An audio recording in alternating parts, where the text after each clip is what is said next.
I stepped into the hall and felt the chill instantly, not from the cold, but from the way the room shifted around me. People looked, but not with surprise. I'd grown numb to that.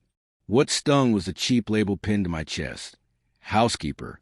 His new wife had fastened it on herself, smiling like she'd accomplished something grand. "You're just help," she'd murmured, just loud enough for her circle to giggle. My brother raised his drink toward me, his eyes flat. "Food is for family," he said before turning away with the rest. Settling back into the luxury paid for by my mother's savings, my father's deceit, and my foolish belief that I belonged. I didn't argue. I slipped off the family ring, placed it neatly on their flower-drenched table, and said, "Then I'm not part of this family anymore." Their amusement evaporated on the spot. And yet, that was only the opening note of what they had coming. People think betrayal erupts in one fiery moment. It never does. It starts with tiny fractures you ignore until they split you open. When my mother passed, my father mourned his paperwork more than her. My brother asked if we could sell her jewelry to clear up space. I was 19, too young to understand that some families poison you slowly while insisting it's love. Still, I tried to hold us together. I let myself trust my father when he said, "You're the only one I can depend on." Then he began fading out. No replies. No visits. Only requests that sounded more like orders. "Come tidy the house." Your mother used to. I should have seen it then. But hope is a liar that makes suffering look reasonable. 2 months before the wedding, the final fracture appeared. Isla, his soon-to-be wife, sent me the guest list for arrangements. My name wasn't there.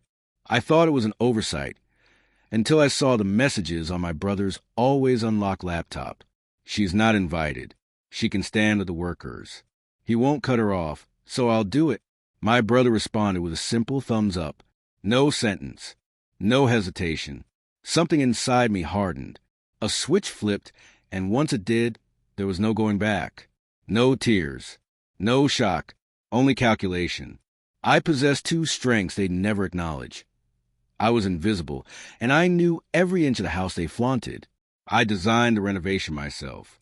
While they obsessed over their gold-soaked wedding, I gathered everything: bank slips, transferred funds, voice recordings they carelessly saved, the prenup he'd signed without reading, the credit card Isla had been burning through under my father's name. Every document fell into my hands because none of them bothered to look at me long enough to notice. By the time the wedding arrived, I held a file thicker than a legal textbook, and a lawyer friend who despised my father enough to help for nothing. That morning, as they adorned the hall with roses taken from my mother's garden, I walked into the family office, carrying a folder in perfect timing. At 2:10 p.m., as guests settled, I sent everything to the bank, the lawyer, and the registrar. At 2:45 p.m., just as my father posed for pictures, he got the alert. "Account frozen. Fraud review pending." At 3 p.m., the prenup clause I'd flagged activated, locking all shared assets. At 3:30 p.m., my lawyer delivered notice. None of my mother's property had ever been legally transferred to him. The house, the land, the business shares, the legacy he paraded around belonged to me. He didn't understand the full picture yet, but he would. Back in the hall, when I laid the family ring before them, I watched the beginnings of comprehension dawn. My phone vibrated nonstop. His smile faltered. "Check it," I said. He did. Color draining, as though someone pulled the life out of him. "What did you do?" he whispered. Behind him, Isla's screen lit up with alert after alert. The bank, the registrar, the furious wedding planner whose payments bounced. My brother stared at them, bewildered.